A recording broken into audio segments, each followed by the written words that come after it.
Ça commence, hein? Because of my personal experience of Nepal, but also because of Nepalese people. Yeah. Like, I think you're a super resilient community. So my one thing that, like the one lesson or one big lesson that France taught me is that to say thank you. I think from my mom's side, it's like the creativity. On my dad's side, I would say adventure. Adventure. He's super adventurous. Mm-hmm.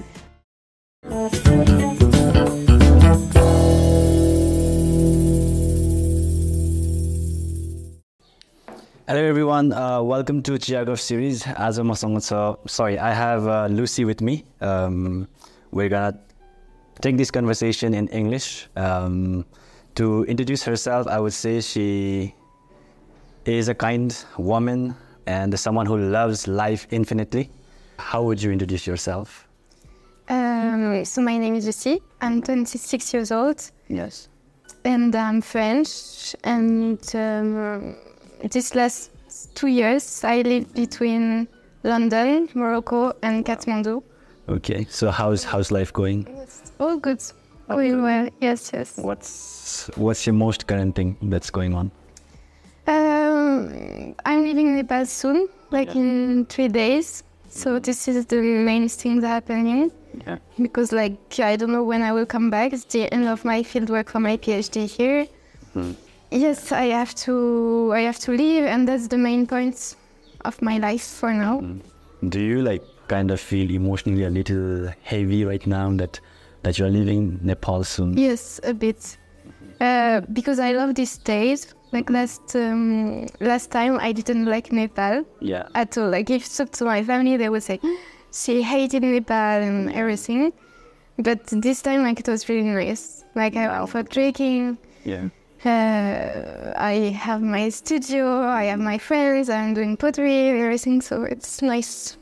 Now I feel like the impression is getting better and better. By far. Yeah. And the circumstances are different. Because when I came last year, I stayed for 4 months. Yeah. And I had my data collection. It was for my PhD, and it was hard and everything. And I lost my grandpa when I was in Nepal. Yeah. At the beginning. I arrived in January, and I lost him 2 weeks after, 3 weeks after. So it was super hard. And then I feel like it's really I don't know. I was not here. My mood was not I was not here. And when I came back, I went for trekking with friends. And now I have a nice studio. I'm doing pottery. And when I arrive in Nepal, I say I have to take all advantage of my stay here this time. And I have to make it as I want. Yeah. And if I want to have a nice time here, I have to make it happen. Yeah. And we discussed it just before, but for me, if I'm staying in Nepal, I could choose to make it it could be hard if I choose it. But if I try to make it nice and do things I like, spend time with people I like, then it's you are decorating your life yourself. Yes. Right? I think so. For me, it's like this. There is no path. I'm building my own path. And if I want it to be nice, I can make it nice. Even if it's hard. I'm not saying it's easy. Kathmandu is super chaotic. It was super polluted. There are some disadvantages and everything, but I don't know. I think I managed to make it. I just want to talk about the way you think about life in general. The philosophies and all that you embrace within yourself, that you practice it in your real life.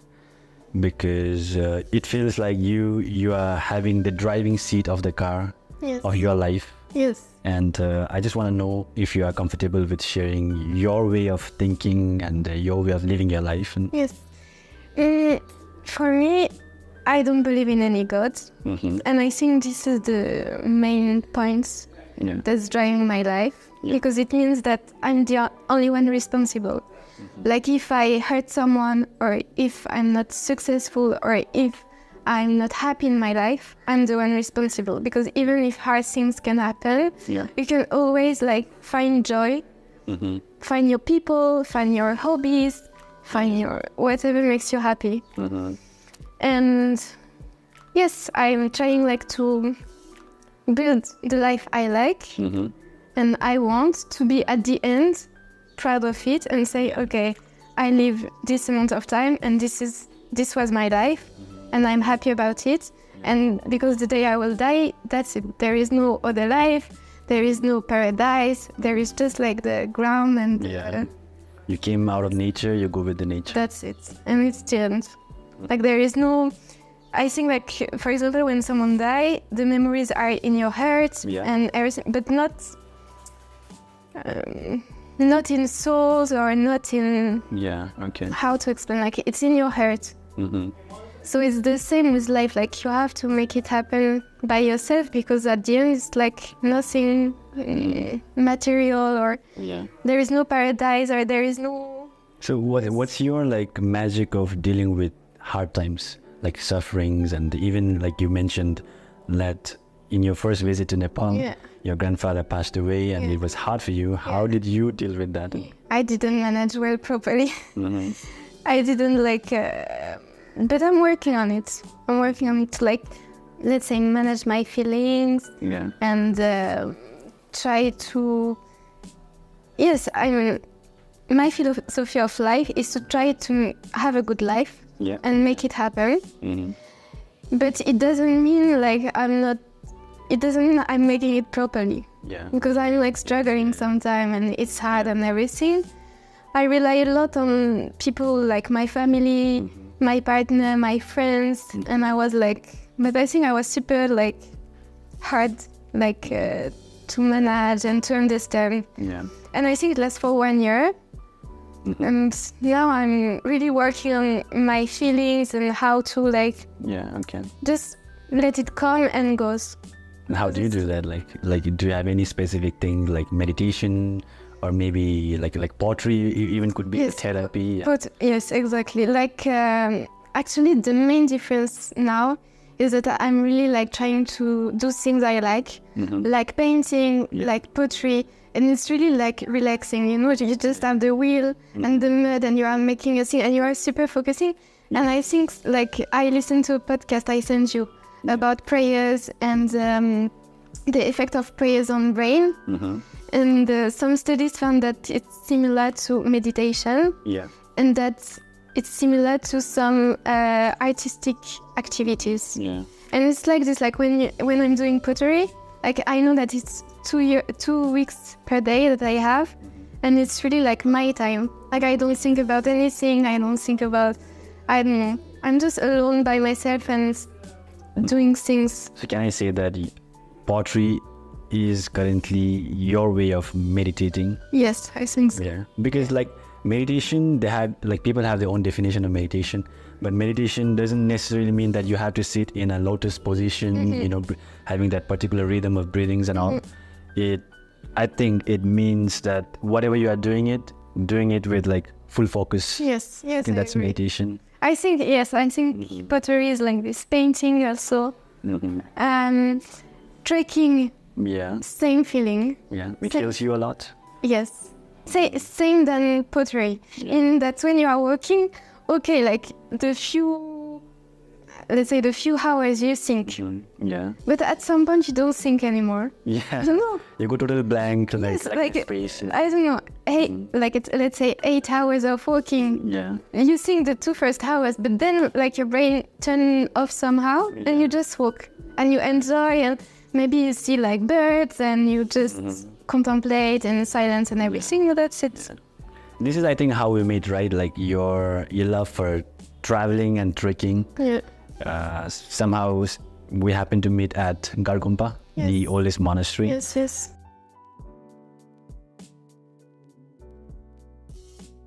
How was it, the oral journey to the Upper Mustang? It was amazing. Like I didn't have much expectation. It's just like Sajana and Udaya. They say, "Oh, we are like my friends in Nepal," but they are super like I don't know. Sajana is super like sparkling and super talkative and everything. Uday is super like quiet and calm and everything. Which company they owned?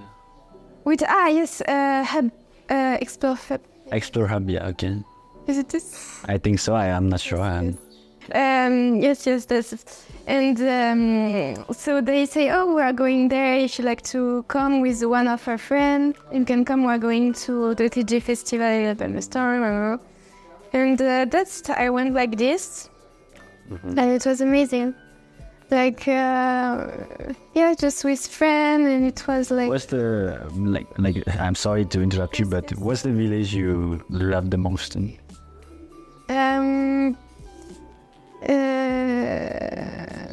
Do you need any options? Yeah,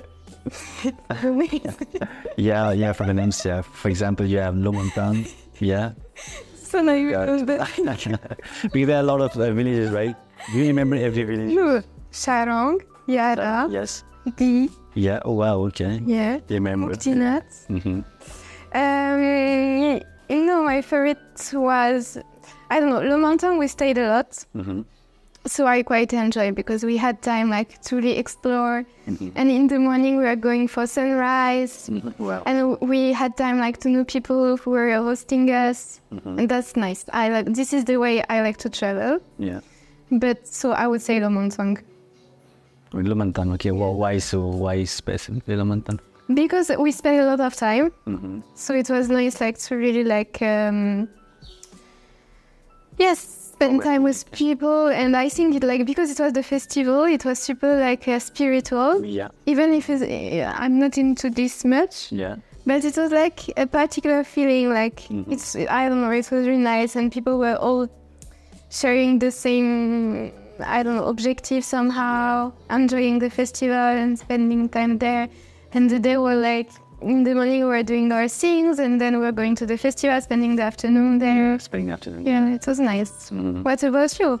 Yeah, it was also my first time in this TG thing, you know. Okay.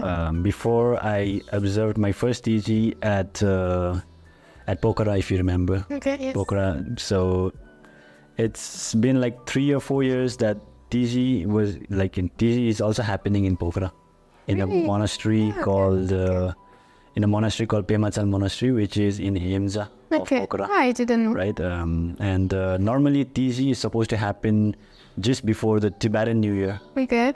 So that we pray for all the good fortunes for the coming New Year. Okay. And trying to erase all of the bad karmas we have done in the past.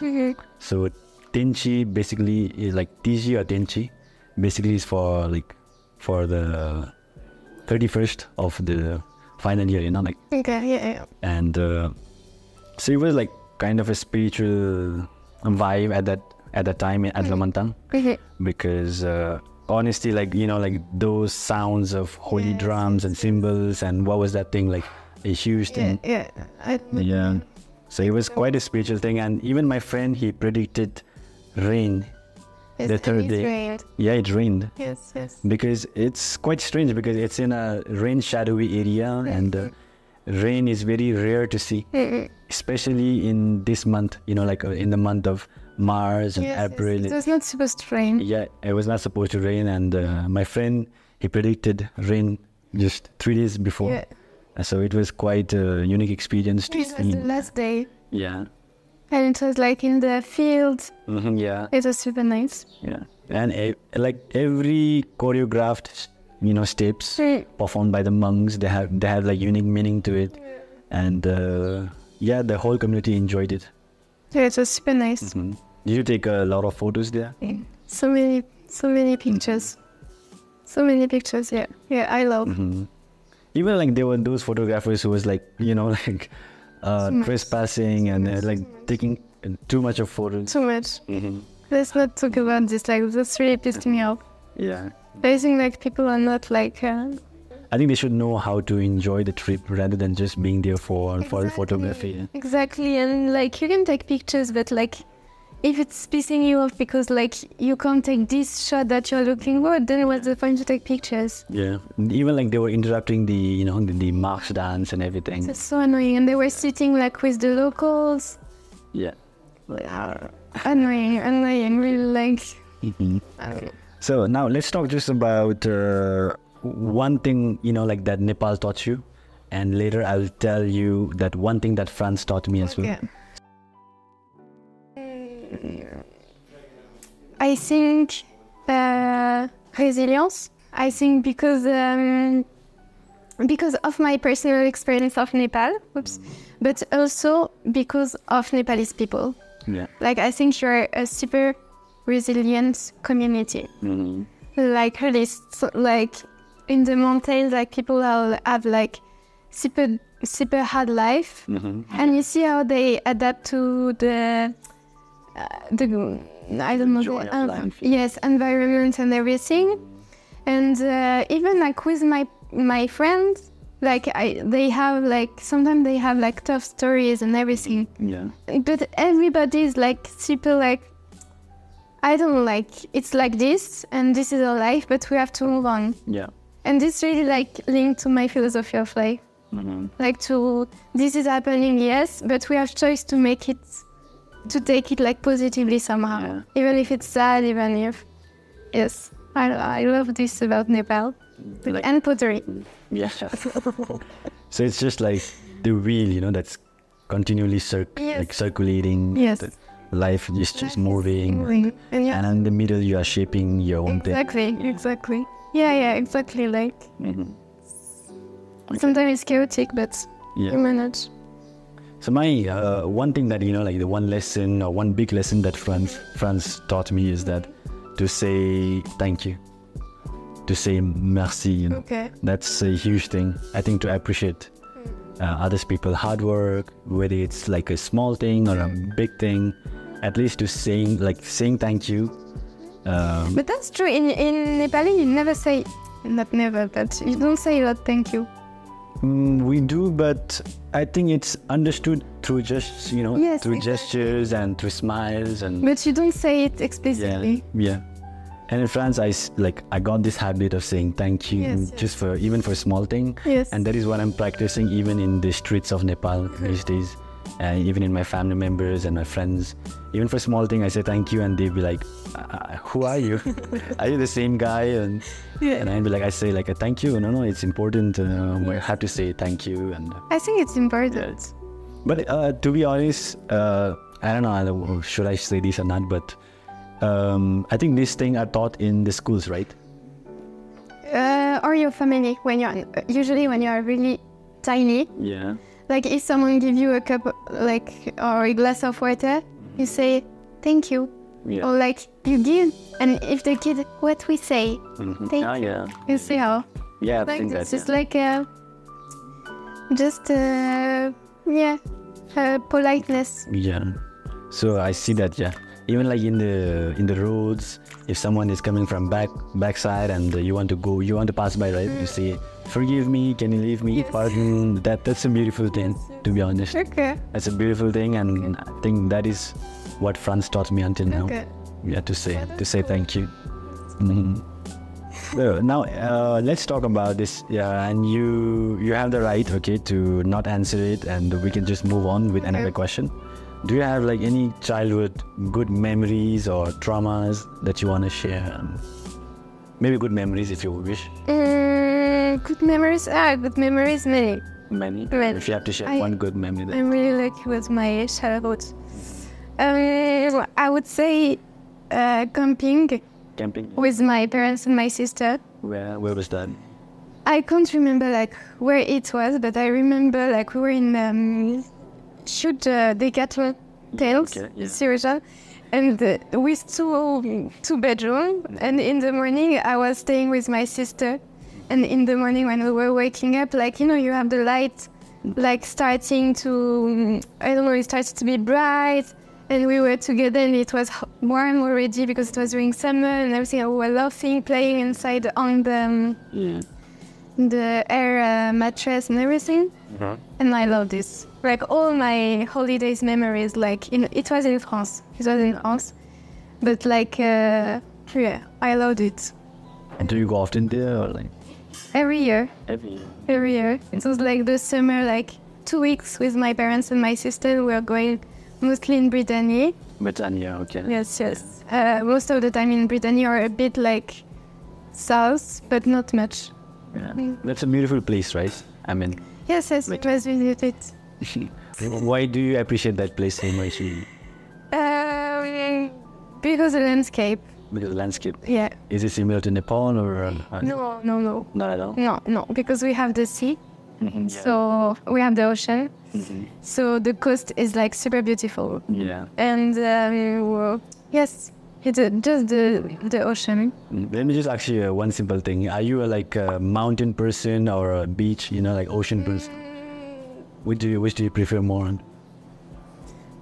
It's too hard, like it's too different. Like Okay. I would like to live next to the sea. Next to the sea? Yes, and go to the mountains for holidays. For holidays. It's too hard. What about you? The mountains. Yeah, because I haven't spent much time in the oceans and all. Yes. I think I would love jungles and mountains. Yes, yes. And hills. Natures. Yeah, nature in general. Yes, yes. I think it was like 2019 that I first time traveled to Mustang, and then I fell into love with traveling. It was like 2019 with a British guy. Okay. So I did the trekking and all, and after that it was like total love with nature and traveling. Why do you like to travel? Why do I like to travel? It's just as you said, it's like a meditation for me. Okay. That you forget everything, like even your family members, you forget them for a while. Maybe at the night time when you are at your tea houses, yes. At that time you can remember them and call them. But just to be myself, just to heal myself, just to feel a little blank, Yeah. out of the chaos of the city and all. Just to feel peaceful, I would say. Peaceful and blissful. And also in the Upper Mustang, I didn't have internet for like almost 2 weeks. Like I had here and there, but it was not like internet like we have here. And it was like, I love it. And you loved it? Yeah, I think like it's impossible now to choose to not have internet. Yeah. But to be there like for 2 weeks without internet, but without choice. Like it's not, you can have or I just didn't have. Yeah. It's nice. Like long before there wasn't proper internet and all. And then internet came later on and everyone was in social media, right? Now again that we are using social media excessively, it feels like those meditation camp that they do, like Samatha, Vipassana, 7-day meditation trainings and all. Nowadays, this trend is coming, like social detoxification. Things are coming on, right? So you basically did that in Mustang. Yes, but without choosing it. Yeah. It was. Do you think it's important to, like detoxify ourselves from social medias and other addictions? I think it depends on like the use you have of it. Like if you're all the time on your phone and you can spend like 2 hours without checking your phone, yes, maybe. Yeah. But I was not like this. Yeah. I think it's taking out your memory power, the power of focusing and all.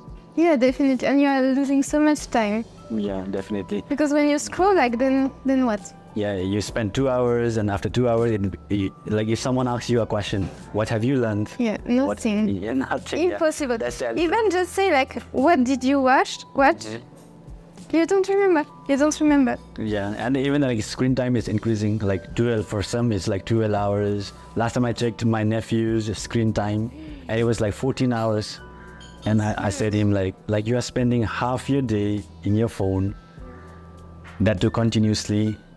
That's not good. That's too much. But it's not my life. So. Yeah, you're fine with that. I'm fine with that. I do what I want. Yeah. I mean, if you have children, right? Do you want him to be like totally addicted to cell phone? No, of course not. Who wants this? No.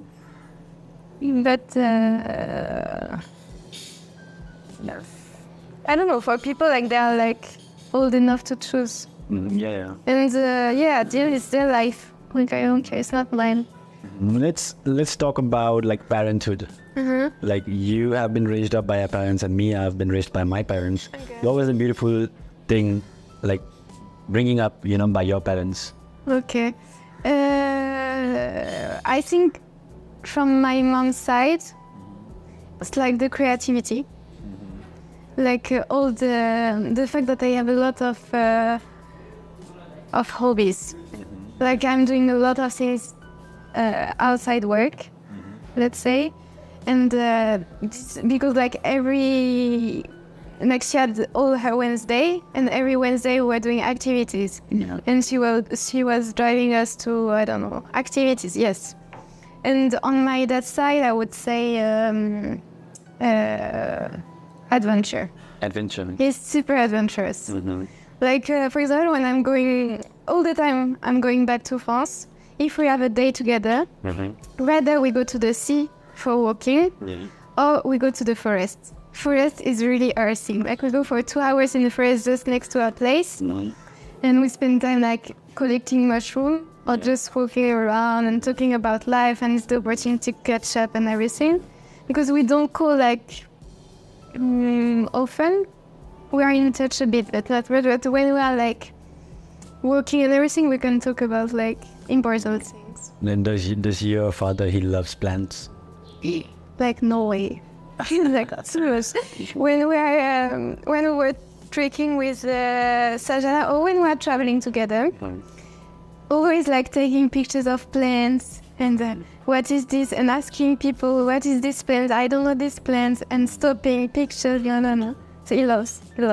So you were with your father and Sajana long time before? Yes, and Catherine. My dad's partner. Yeah. It was last year. Last year they came to visit me for 3 weeks. Yeah. And we had a trek in Mardi Himal. Yeah. And we worked together and everything. It was very nice. They did, and they were like passionate about plants, and it was like too much. Always too much. Like, for example, they went to the there is a botanical garden in Kathmandu, right? Where is that? I don't know. But I think there is a botanical garden, and Sajana told them like, oh, but it's just a garden, like you will not spend a lot of time. Then they came back and they were like, oh, we spent hours, it was amazing, we saw this, that, this trees that is like, I don't know, super old. He loves it. What did this trip in Nepal change for you? Did it change something, or did you learn something, or did you grow somehow during this trip? During this trip. The new thing about this trip was finding, finding my girlfriend, finding a proper relationship.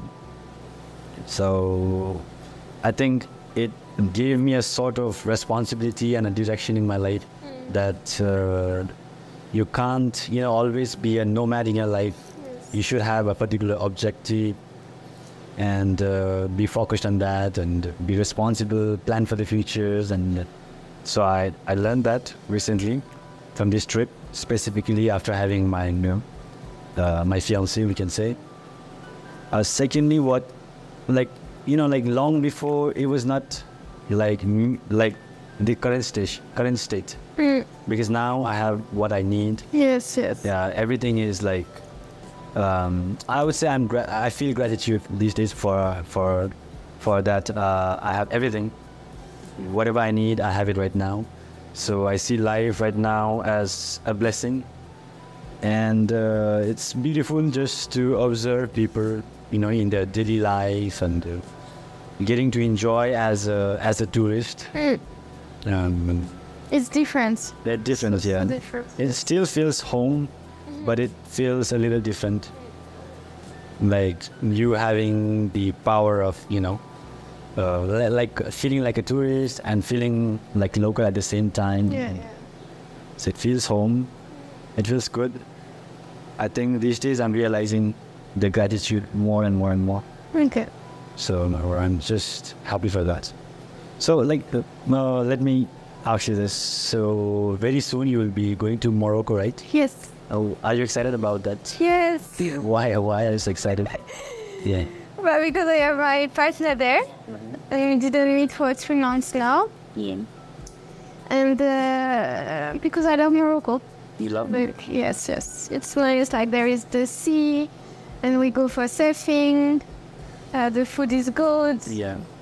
Isn't it so like hot over there? The way It's hot, but there is the water, the ocean, so it's quite like, it depends on which city. For example, Marrakesh is super hot during summer, but I think this time we will settle in Rabat. Is that a capital? Yes. Here, yes, and yes, we will settle there. Find like what I want is like to have and I'm looking for a home. Yeah. Like I'm really looking for a home, and I had it in Nepal, but now I have to get it again. Yeah. And this is my life for this last like 3 years, and I'm really tired of this. A nomadic life. Yes, and I think I like this idea of traveling and everything, but I would love to have a place that I could go home. Even if I spend like, let's say 2 months in Nepal, then I could say, okay, I'm going back home. But for now, there is no, like, house is not my home, like it's my dad's place, my mother's place, my sister, like whatever. In Morroco is like my place, but I don't have home. Yeah. London, I don't have home. Yeah. So you need that sense of, or the feeling of home. Yes, just to put my things. I don't have a lot, like everything is in one bag, but just to say like, I don't have, to look for accommodation. It's tiring. Yeah. Like you arrive home, you have like food ready. I mean, you have like things in the fridge or things in like, you have your clothes. You don't have to think, oh, the weather will be like this in the country I'm going, so I will have to take this, and how I manage this and that. Like it's easier if you have a home. Yeah. And like for hobbies, let's say for pottery or painting and everything, when you have a home, you can have like your pottery wheel, you can have your painting. Now I'm painting on small canvas. Yeah. But you can have like your big canvas and everything. So it's nice. See, I have this dream picture of having a home, a proper studio, of pottery, and with a lot of place. yeah, and with a lot of students, perhaps. No. No. No. Alone. You alone? Alone. Yeah. Alone, and no, I hope to open let's see, in the future, open something. But for now, just a place for me with plants and the things I like. With my partner, and just where we can welcome people. Yeah. Because also it's just like when you don't have home, you can't invite friends. It's not the same. I feel like, like everyone have this pursuit of having a home. Yes, I think so. And they want to build their, dream house, dream home. Yes, because like you have all the things you like in one place, and you spend a lot of time there. And I think even people who are traveling with like in the car or in van or whatever, they dream about this somehow. Because the van is their home. Yeah.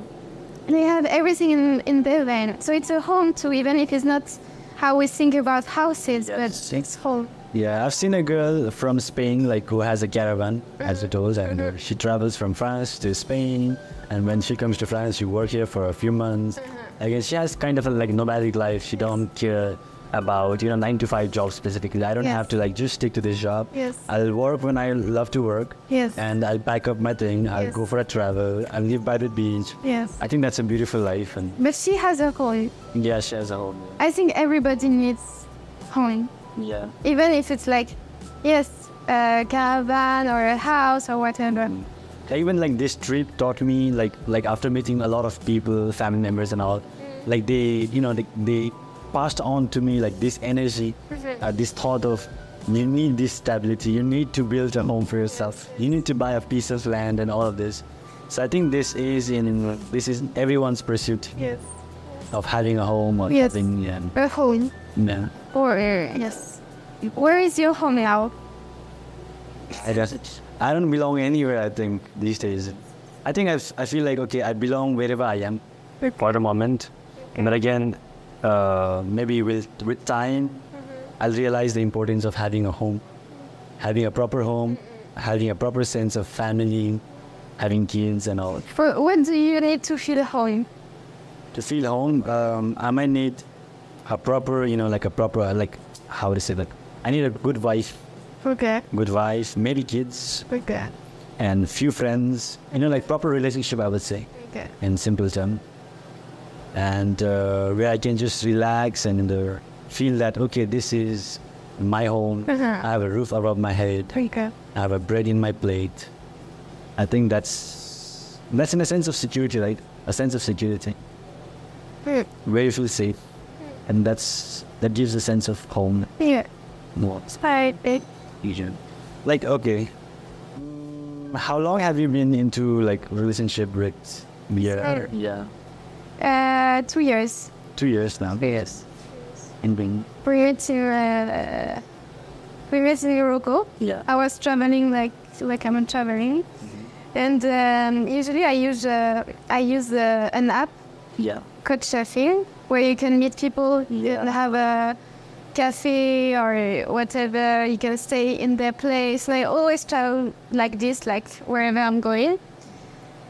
And yes, I went to Morocco. I texted, oh, I'm at the airport. I was not expecting that I was arriving just now.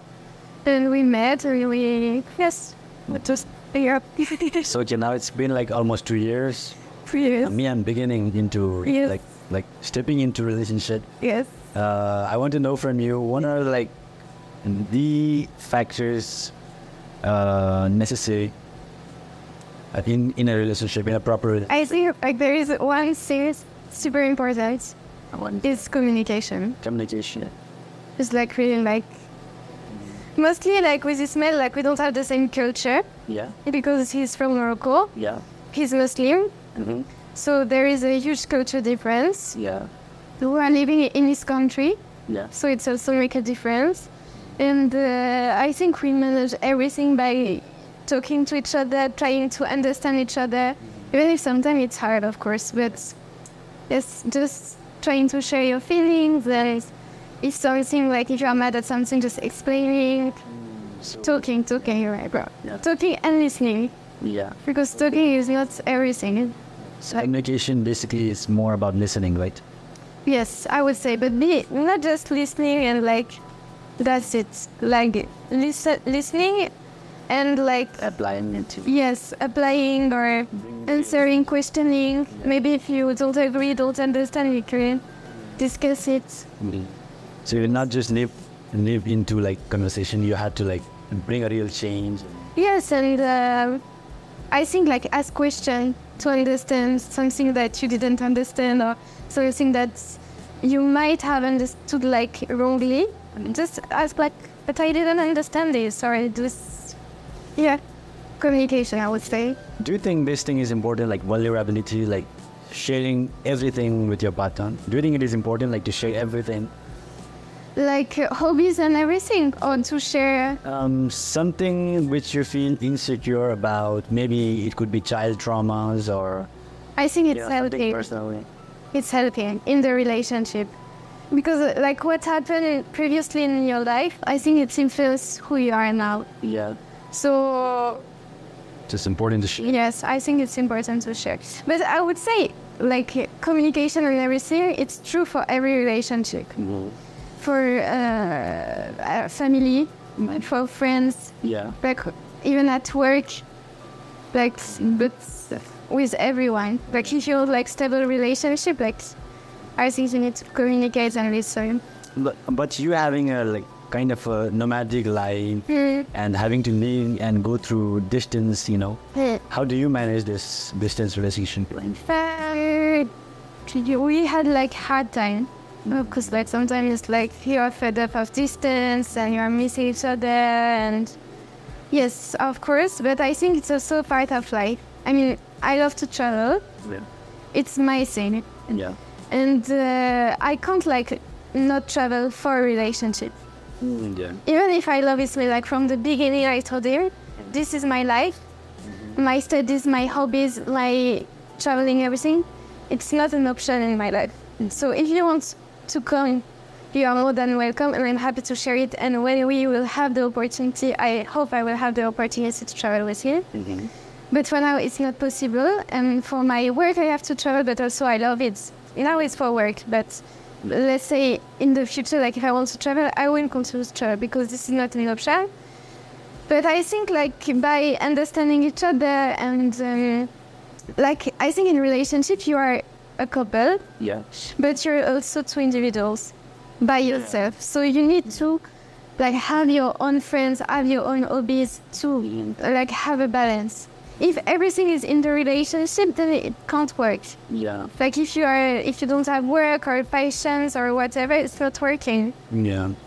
So I might say that like each of us has to make some compromises. Yeah, As definitely. if you want to travel and he say, like if he don't want you to travel, it's not gonna work. Yes, You're not gonna be definitely. happy and And I think like if you like when you're in a relationship, you want to see the other person happy. yeah.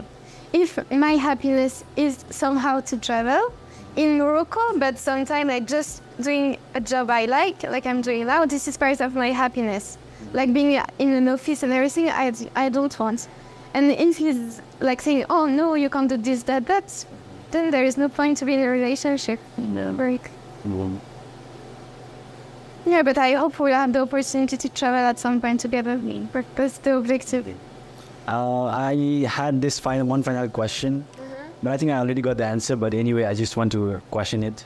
If you have one person that you want to spend your time with, Okay. it could be a celebrity or non-celebrity. Okay. Who would that person be and But why? for now, it will be Ismail. Yeah, But it's like that's fine. obvious. That's why I said I just got the answer. Yes. But otherwise, celebrity, I don't have this kind of things like celebrity, like, I don't know. You just love yourself, you love your life. Yes, I love my life. So you I'm so grateful. I'm so grateful for my life. Really, like, I love, like, I would like spend more time with my dad, with my mother, my sister, Ismail. Yes, that's it. Because I didn't like. I'm just in Nepal for 2 months now, so just be with friends and family.